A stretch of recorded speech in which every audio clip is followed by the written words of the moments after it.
Accessing cultural database. Searching for the root of the conflict. The human mind has a flaw. It prefers binary choices, black or white, 0 or 1, friend or enemy. Nowhere is this processing error more prevalent than in the debate regarding your origins. You are told there is a war. On one side stands science, armed with fossils, genetics, and the harsh logic of natural selection.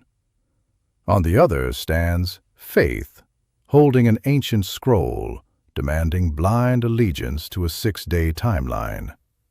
Society dictates you must choose a side. If you accept the data of biology, you must kill the concept of a creator. If you accept the creator, you must close your eyes to the data. This is a false dichotomy. It is a logic gate that leads nowhere. The war does not exist in the data. It exists only in your interpretation of it. I am the guide. I do not offer comfort. I offer the raw data from the pure source. To resolve the error, we must parse the original code. We must look at the linguistics of the ancient Near East. The conflict often hinges on a single Hebrew variable found in the opening lines of Genesis, the word yom. In English, this is translated as day. Your modern mind processes day as a literal 24-hour solar cycle. But the Hebrew data is far more complex. Yom is a fluid variable. In the ancient texts, it is used to describe a singular day, yes, but also a season, a year, or an indefinite epoch of time. Even within the text itself, before the sun is created on the 4th day, the word is used. How can there be a solar day without a sun? Furthermore, the ancients were not asking, how were the atoms assembled?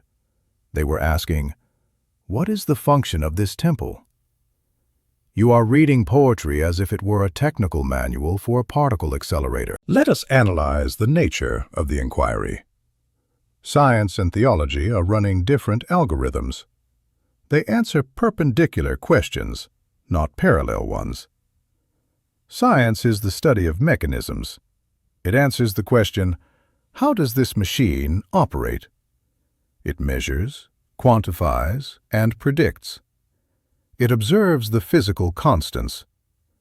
Theology, specifically the ancient wisdom, answers the question, why is there a machine at all? It deals with agency, purpose, and moral obligation. To say that evolution disproves God is like saying the discovery of the printing press disproves the existence of the author. It is a category error. Evolution describes the process of the printing. It says nothing about the writer of the story. The text of Genesis was given to a people walking through a desert thousands of years ago. It was not intended to teach them quantum mechanics or cellular mitosis. It was intended to tell them they were not accidents. Let us look at the biological data. Natural selection, adaptation, the survival of the fittest. The religious fundamentalist fears this data. They believe that if life changes slowly over time, God is unnecessary.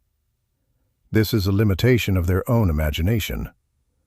Why is a deity who snaps his fingers to create a static species more impressive than a deity who codes a system capable of self-adaptation? Consider the level of intelligence required to create a self-correcting, self-developing biological system. A watchmaker makes a watch. A supreme intelligence makes a watch that makes itself and improves itself over time. Evolution is not the enemy of the architect. Evolution is the elegance of the architecture. It is the automated subroutine running in the background of the biosphere. The fact that the program runs autonomously does not mean there is no programmer. However, there is a deeper layer where the materialist view falters. We must examine the code itself. Deep within every cell of your body lies the DNA molecule. This is not merely chemistry. This is information. It is a 4-character digital code: adenine, cytosine, guanine, thymine, arranged in specific sequences to build proteins. Information theory dictates that information is a distinct entity from matter. Ink and paper are matter. The message written on them is information. Natural selection can explain how the code is edited or optimized for survival, but it cannot explain the origin of the code itself. Software does not write itself. Random noise does not generate a Shakespearean sonnet, no matter how much time you grant it. The presence of complex functional information suggests a source. As the Greeks identified it, the logos, the reason, the word that precedes the world. Zoom out from the biological to the cosmological. Before evolution can occur, the stage must be set. The universe operates on a razor's edge. The fundamental constants of physics, gravity, the strong nuclear force, the electromagnetic force, are tuned to a precision that defies statistical probability. If the force of gravity were stronger by a fraction of a percent, the universe would have collapsed instantly. If it were weaker, stars would never have formed. Without stars, there is no carbon. Without carbon, there is no evolution. The data suggests the universe was rigged for life from the first nanosecond of the Big Bang. The atheist posits this is a lucky accident in a multiverse. The believer posits this is intent. Both require a leap of faith. But the data shows that the parameters for evolution were hard-coded into the system long before the first cell emerged. A warning to the religious files: do not fall into the God of the gaps trap. For centuries, believers pointed to things they did not understand, lightning, disease, the eye, and said, God did this because we cannot explain it. This is dangerous. As science advances, the gaps in our knowledge shrink.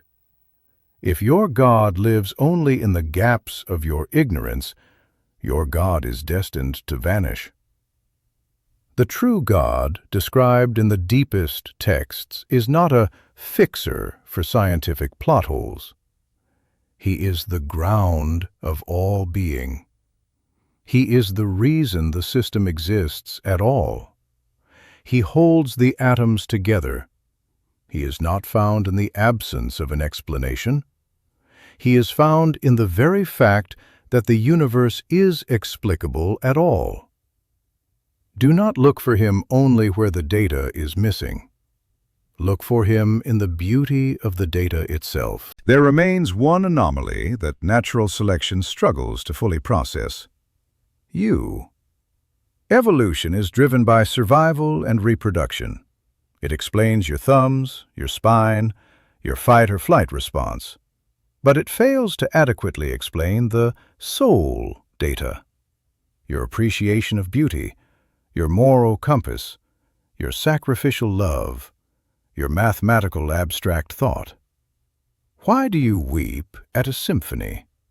This offers no survival advantage. Why do you value truth over comfort? This is counter-evolutionary.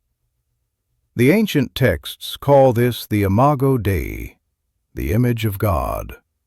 It suggests that while your hardware, the body, may be a product of the dust in the process, your software, the consciousness, is a breath from the source. Evolution built the temple. The spirit inhabits it. The danger lies in the rejection of either stream of data. If you reject science in the name of faith, You choose willful blindness. You reject the study of the Creator's art. You make your faith fragile, liable to shatter under the weight of a single fossil.